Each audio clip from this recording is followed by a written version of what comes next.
The Loa of Bones. Story of Zoogaloo. Zoogaloo shot his eyes downward as he ascended from the Stone Talon Mountains and into Desolace. The path he followed had begun to transition from a brownish red into a pale gray, though his feet had noticed the shift before his eyes. Gone was the sensation of trodden soil, and in its stead had come something rougher, desiccated. He did not entirely mind the feeling, save for the occasional fragment of bone threatening to stab into the soles of his feet. Perhaps embracing a pair of boots wouldn't be such a bad idea, but like much of the horde, he'd been raised barefoot and was reluctant to change. The Darkspear troll slunk along up the slope, running his light blue fingers through an explosion of dirty blonde hair as he did so. His clothing of choice were cloth robes in a mixture of dark blues and whites. Decorating these vestments were a good number of skulls and other bones, though the pair of fleshless wings behind him tended to draw the most attention. In his right hand he hefted a staff composed of wood and, of course, more bones. None of his apparel had been chosen for intimidation purposes, but neither was he upset with the side effect. He muttered something inscrutable to himself in annoyance, casting his gaze left and right. The walk from Sunrock Retreat hadn't been overtly difficult, but the ambiguity of his old friend's request did irk him. Thankfully, a few minutes later, his search came to an end as he spotted the Tauren shaman straight ahead. Zoogaloo was nearly upon him before the sturdy Tauren noticed. His attention had been focused elsewhere. "Meet me on the main path coming from the northwest. What kind of instruction be that?" "Based on your success in locating me, a succinct and effective one," the Tauren chuckled. "Thank you for coming on such short notice, Zook." "Don't go thanking me yet. Your message didn't specify what exactly you needed me for. Which usually means," the troll said knowingly, "that you know I wouldn't have come if you did." "Guilty," the Tauren admitted. "Well then, out with it, Urtalo." Urtalo Tide Totem. He and Zoogaloo went back many years now, since before Horde forces had ventured back into Outland. Yet it had been almost as many years since they had been in any sort of regular communication. The two had simply taken different paths through life. It was, Zoogaloo supposed, perhaps an encouraging thought that his comrade of old still thought him worth relying on. "I'm sure you've noticed the third member of our party," Urtalo replied after a brief pause. He gestured at the hefty Kodo laying to the side of their path. Its hide was weathered and splotchy, its fur dilapidated, and its eyes weary. Zoogaloo had his immediate suspicions, but allowed his comrade to continue. "Her name is Coco. She aided me faithfully for many years, and now..." "She's dying," Zoogaloo concluded, the words coming a bit hard for his friend. Urtalo nodded solemnly. "Old age, and for that at least I am thankful. I'm uncertain if you've heard about it, but Kodo have an instinct in them that takes hold as they near the end. An instinct that guides them to Central Desolace, their ancestral resting place." "I'd heard rumors. A Kodo graveyard." "Indeed. Coco is currently in the midst of her final pilgrimage, and I'm resolute in seeing her to that end. Unfortunately, the going has been difficult," Urtalo lamented. "Her vigor has dwindled, and I fear she may not be able to complete her trek. Naturally, I've been attempting to use my rudimentary healing spells to help her along. Even so, she struggles." "No." Zoogaloo shook his head and half-turned, as if threatening to head back to Stone Talon at any moment. "No?" "Ya want me to join both of ya to this graveyard, yeah? To lavish Coco here with whatever holy magic I can muster so she can lumber the last few steps of her journey? Well, I ain't interested," Zoogaloo spat. Urtalo stifled his indignation.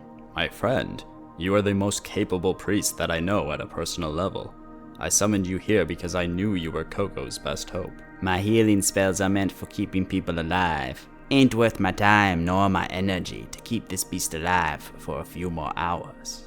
"And when did you adopt such a disconnected outlook?" the Tauren snapped back. Zoogaloo's eyes narrowed. "Too many times now that I let one comrade who had a chance slip away because I've been focused on saving another whose fate had already been spelled out." The Tauren untensed his muscles. He could hardly fault his friend for having been molded by such experiences. Still, for his Kodo's sake, he could not relent. "I see. But this is not the middle of a battle, Zook. There is no such choice to make." His friend's face softened a bit, but the hesitancy remained. Wouldn't you want such a mercy in your final days? With a hefty sigh, Zougalou turned forward once again. "There always be a choice to make," he insisted. "But I suppose I can afford to lend my support for a little while." The Tauren's face filled with an exuberance that caught his companion off guard. "I knew you were the person to send for. You have my utmost gratitude." Zougalou tilted his head sideways, reluctant to accept the pleasantry, and instead focusing on the great beast beside him. "So, when will Koko be sufficiently rested?" "Whenever we work our magic on her," Ertalo awkwardly replied. "I hate to admit it, but our being held up here was the impetus for me calling upon you." The priest touched his fingers to his forehead. "You mean to say you've been stuck here for days?" he groaned, surveying the Kodo more closely. She had to be in even worse condition than it seemed. Setting one hand upon her back, the evidence was clear. The warmth of life had already begun to leave her body. They had their work cut out for them.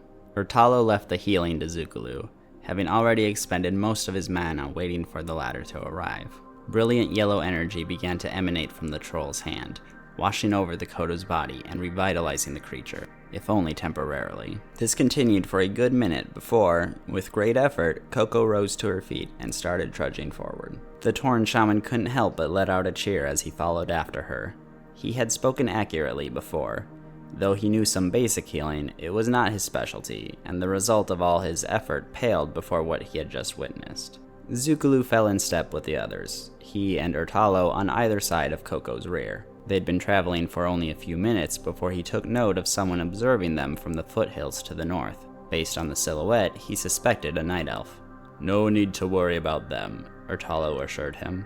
"Sentries from Nigel's Point. They've been watching me since we stalled out here. I don't believe they have any reason to engage us, so long as we do not give them one." "Maybe so, but I still don't enjoy depending on their good manners." "When the path splits, we'll continue heading east," Ertalo added, hoping to shift his friend's attention away from the Alliance presence. "Going south would give us a more direct route to the graveyard, but it would bring us dangerously close to Thunderaxe Fortress. The place is still occupied by Burning Blade cultists that we'd rather not engage in."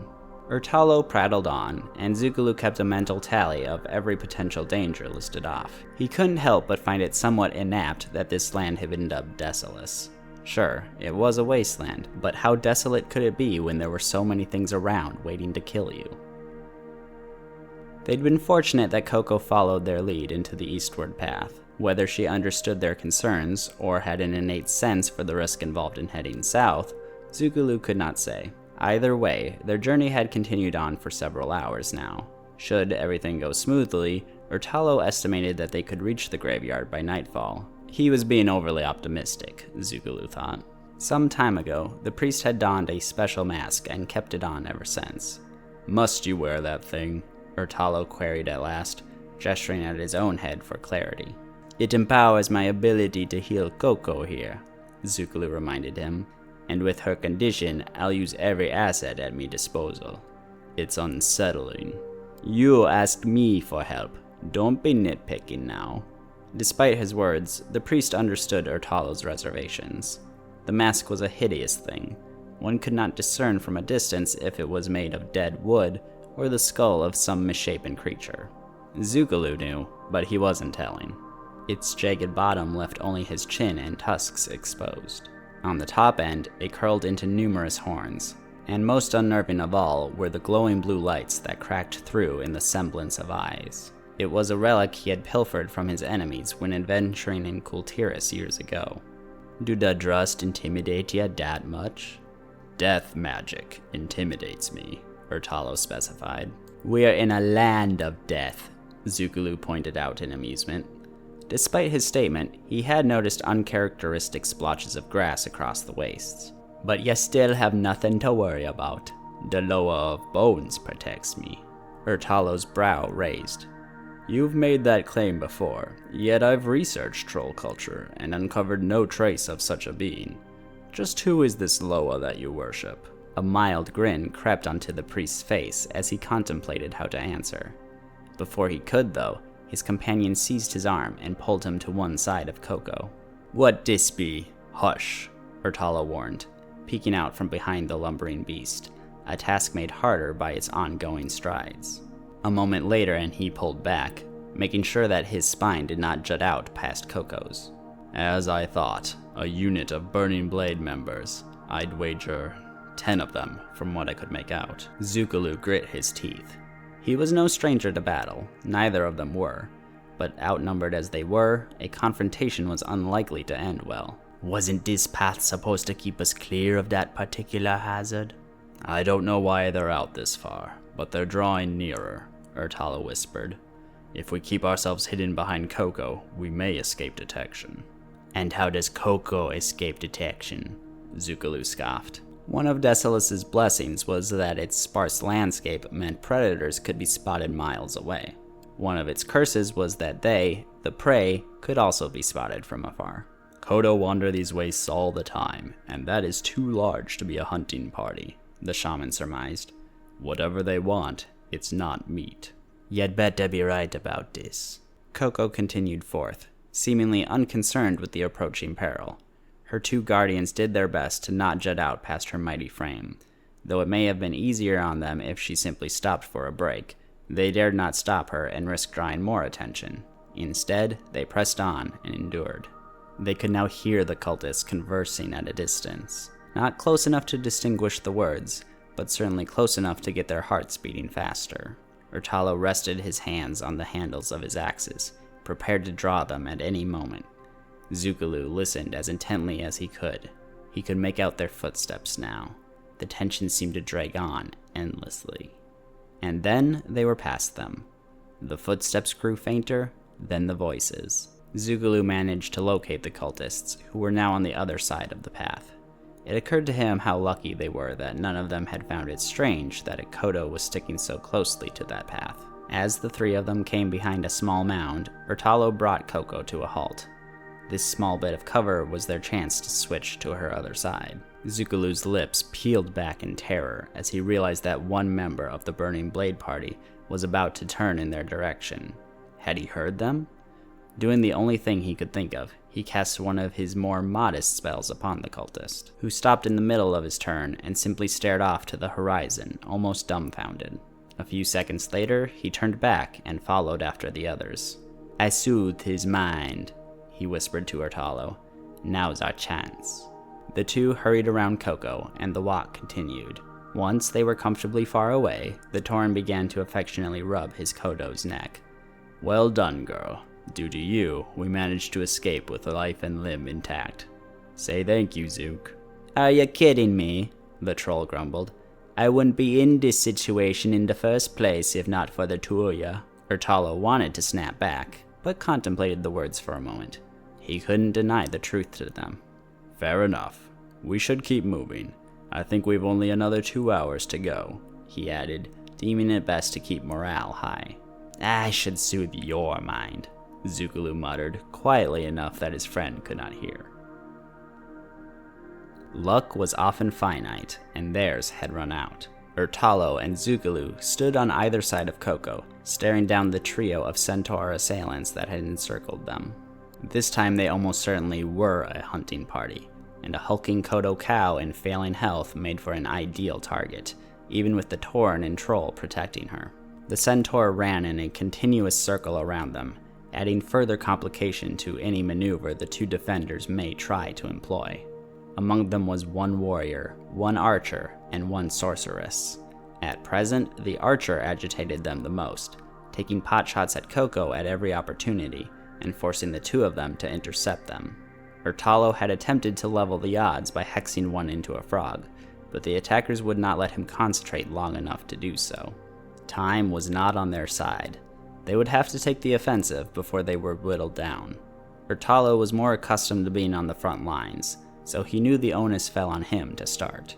He waited until the sorceress was in front of him, then lunged at her. She'd been channeling a lightning spell between her hands for some time now, and took this attack as an invitation to unleash it upon him. The shaman had been counting on this, as he was similarly proficient at wielding such elemental power. In a bold move, he dropped his left axe and used his hand to catch the incoming bolt. Next, he shoved that very lightning back into her body, the shock rendering her momentarily paralyzed. Though her full expression was not visible beyond her veil, her eyes betrayed her horror plenty. A swift, diagonal strike across her abdomen left her sprawling on the ground, desperately trying to stop herself from bleeding out. That was one down. To Zougalou's frustration, the other two had decided to stick to his side. He was not unfit for a troll, but found himself completely ineffective at mitigating the onslaught that the muscular four-legged warrior was unleashing upon him. The priest focused his efforts on blocking the weapon swings. Getting kicked by horse hooves hurt horrendously, but it beat being cleaved in half. As long as he could endure, he could heal up much of the damage afterward. A solemn whimper echoed out from behind him. He snuck a quick glance and realized that one of the archer's arrows had found its mark in the Kodo's backside. Koko, who had thus far managed to stay standing, collapsed onto her belly. The ground shook violently, unsteadying the warrior who had reared up on his hind legs. Zougalou would not let the opportunity slip him by. Quick as he could, he fired a yellow energy into the centaur's face, this time intending for it to burn. And burn it did. The warrior toppled, affording Zougalou more time still. At this point, he switched from holy magic to that of death. His mask's eyes shone with a vibrant blue light. There was much kicking about from the centaur, but before long, the legs stilled. His skull had been seared with holy fire, and then been withered into something nobody should have to look at. 2 down. In the frenzy, Zougalou had failed to notice his ally arriving on his side. Ertalo had wasted no time inflicting a deep gash into one of the hunter's front legs. The latter had read the situation though, and took off into a panicked sprint. A frontal tendon had clearly been severed, and he now ran using only 3 legs. Despite this, he still outpaced the Tauren, who had been exhausted by the day's events. It quickly became clear that they were not catching up to him. Ertalo relented from his chase and hurried over to Koko, whose eyes had closed. He leaned his head against her until he could feel her heartbeat. It was weak, though little more than it had been as of late. Thankfully, with a beast of her size, a single arrow was unlikely to be critical. Still, she was clearly in pain. "I'm sorry, girl," he apologized, his eyes moist. Zougalou gestured for him to step aside and got to work healing her, stopping every now and then to treat himself as well. Ertalo allowed him to work, choosing instead to survey the 2 felled centaur. He was able to make out a sigil on their armor and sighed in mild relief. "They're from the Marados clan. Injured as he is, that archer should take some time to make it back to their lands. We won't have to worry about a counterattack until tomorrow, and by then we'll be gone." "That's one bit of good news," Zougalou smirked. "Still, imagine being attacked within sight of the graveyard." Ertalo cleaned the scene up a bit and waited for Zougalou to finish his work. The minutes began to stretch on, however, and Ertalo grew accordingly concerned. "What's wrong?" he had to ask at last. "She has nothing left," the troll concluded. "I'm doing everything I can, but she won't get back up. Her strength has been exhausted." Ertalo's chest throbbed with sorrow. After all this, would Koko really be denied this last dignity? He contemplated their options, few though they were. The sun had already set. A night's rest could give her the stamina she needed, or so he hoped. If he could at least provide her with a hearty meal, he lamented. But she'd refused to eat anything since setting out from Mulgore. Rather, she lacked the vitality to eat anything. All the effort she'd been giving had been drawing from the stores of energy already within her, and now even those were gone. "We'll make camp," he decided, "and pray she can continue in the morning." Zougalou nodded quietly. He was grateful for his mask now more than ever. Though he thought this venture now futile, he did not wish for Ertalo to see the skepticism in his eyes. "No campfire, I reckon?" "No," the Tauren answered. "We cannot risk the attention." He opened up his pack and withdrew the large blanket that he'd been covering Koko with. After doing just that, he removed yet another fit for himself, which he also threw upon her back. The 2 of them ate in uncomfortable silence for some time. Finally, Zougalou spoke up. "I've been noticing something all day that's been bugging me." "Oh?" "What's with all these green patches? That's not the Desolace I've been told about." Ertalo crossed his arms and nodded. "To answer that, let me take you back about a millennium to when this land was called Mashan She." Much to the storyteller's delight, Zookaloo seemed to already be invested. This whole wasteland looked like those green patches. It was a beautiful meadow. My nomadic ancestors, the Tauren shaman of the time, came across it and could hear the land whispering to them. They suspected it was the Earth Mother calling out to them, and for decades they tried to call back. In time they succeeded, but it was not she they'd been speaking to. It was Princess Theradros, who'd been lying dormant in the land. And with her waking breaths, she pulled in all the life energy around her to replenish herself. That was when this place became desolate. The cataclysm allowed water to flood in, and the land at last began to rejuvenate itself. Seizing that opportunity, the Cenarian Circle sent their druids to expand the new oasis. Though I remember it being more lush than it is currently. Perhaps their efforts were not as fruitful as they'd first hoped, he mused. Zookaloo scrunched his face up in annoyance. Druids. You're not a fan? Urtalo asked. Oh, there'll be fine enough druids out there. But most of the ones I meet seem to think nature just means grass and trees, and aren't happy until that's what they be seeing. They can be a meddling lot, never leaving well enough alone, the troll explained. I know a bit about that princess you mentioned. Mated with a keeper of the grove, and then their children put him in the ground. Zaatar, the Tauren nodded, though he held more pity for the keeper than his friend seemed to. And now druids be trying to greenify this land ahead of its time, as if a home for the basilisks and the buzzards is so bad. Well, I say let it die, Zookaloo proclaimed. Death be a part of nature. Ain't nothing more disgusting than not knowing when to let something go. Urtalo had to wonder if Zookaloo's venomous words were pointed at himself and the guilt he had confessed to. Or was he the target for refusing to give up on Coco? You never did have the chance to tell me who your Loa of Bones is, he recalled, wishing to change topics. Hehe, still curious about that, eh? Zookaloo rose to his feet and seized his staff, planting its bottom end into the dirt. The Loa of Bones is me. The shaman was unconvinced. Is your ego so big that you actually worship yourself? He posed. Ha! Not quite, Zookaloo snickered. Ain't many troll priests around espousing the merits of death. The few that do usually be followers of one someday, but I never been comfortable working with that trickster. So I avoid the Loa instead. Oh, I honor them, but I don't treat with them. Then where do you draw your strength from? The shaman pressed. The priest set aside his staff and presented his mask with a sinister grin, rendering Urtalo more than a little uneasy. Don't ye be worrying about me now. The Drust be great practitioners of death magic, but I know they take things too far. I've been practicing for years now, learning how to minimize the risk. How can you be so sure? The Tauren challenged. Zookaloo held one arm out and clasped it with the other. It all be about the bones, me friend. They be with us through all our struggles as we walk this world, and they be there after we dead, long after the scavengers have picked us clean. I have faith in the bones, he declared, and I believe in mine most of all. Urtalo contemplated the words. Death was not a loss, but a transition. As a shaman, he held a similar outlook, albeit with far less enthusiasm. At any rate, he had to respect the conviction. So, this Loa of Bones is just your creed, he bluntly concluded. More or less, Zookaloo nodded with a quiet sigh, before planting himself on the dirt once more. His comrade had a talent for making anything sound mundane.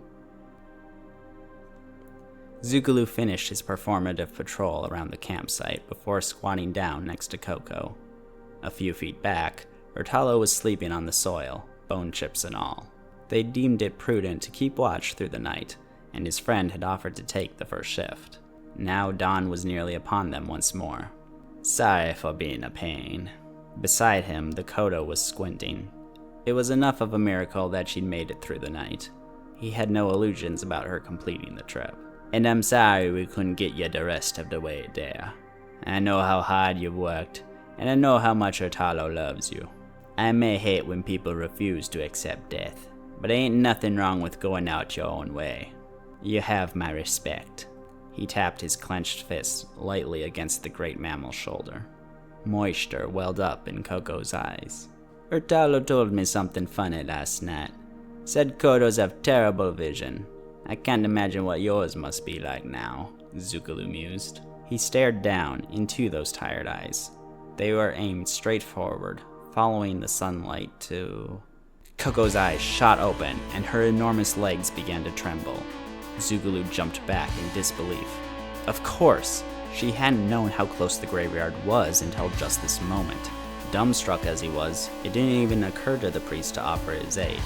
The Kodo's muscles strained to contend with her own weight, and it nearly seemed that she would buckle once again.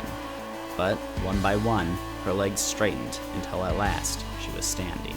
"Now those be bones worth believing in!" Zookaloo shouted. Without wasting another beat, he began healing her with everything he had. She took one step forward, then another. These steps were weightier than those she had taken yesterday, and the ground heaved with each advance. "Urtalo, up and at it!" Between the vibrations and the cheers, the Tauren finally snapped awake. In an instant, he was with both of them, offering up the meager healing spells at his disposal. "You've got this!" he roared. Their 3 hearts all raced. On and on they pressed, drawing ever closer to the grave, ever closer to her waiting family. Minutes rolled by, but they felt like mere seconds. At last, she crossed over the first of the bones, and then she kept going further until she was deep into the boneyard. Finally, once all 3 of them were spent, she came crashing down with a thunderous boom. Her 2 companions collapsed beside her, elated at her success. Urtalo was crying both tears of joy and of sadness. "You did it, girl. You really did it." It had taken every last bit out of her.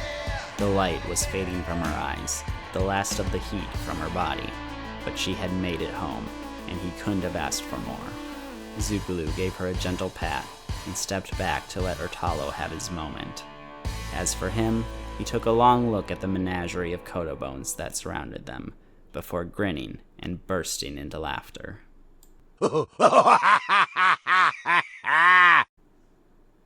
Okay, thank you everybody for listening to all of that. First of all, I want to apologize for missing several weeks. My computer went ahead and died on me, but thankfully I am back up and running again. One thing that I've wanted to do over the course of Ender Trash was to draw and write short stories for each of my WoW characters. And I pretty much just have the one of each class, so this was my first installment of that series. And I figured episode 50 of Ender Trash was as good of a time as any to release it. Don't worry too much, I won't be releasing these terribly often, as I have quite the list of criteria before I commit to any of them. I want to be absolutely locked in on the name and race of a character before I draw them, which even after all these years, a lot of my characters, shockingly, are not in that state. And I want to make sure they all have pretty much the perfect Mog for themselves. And of course, I have to have an interesting story to tell about them. So it'll kind of require a perfect storm before I release any more of these.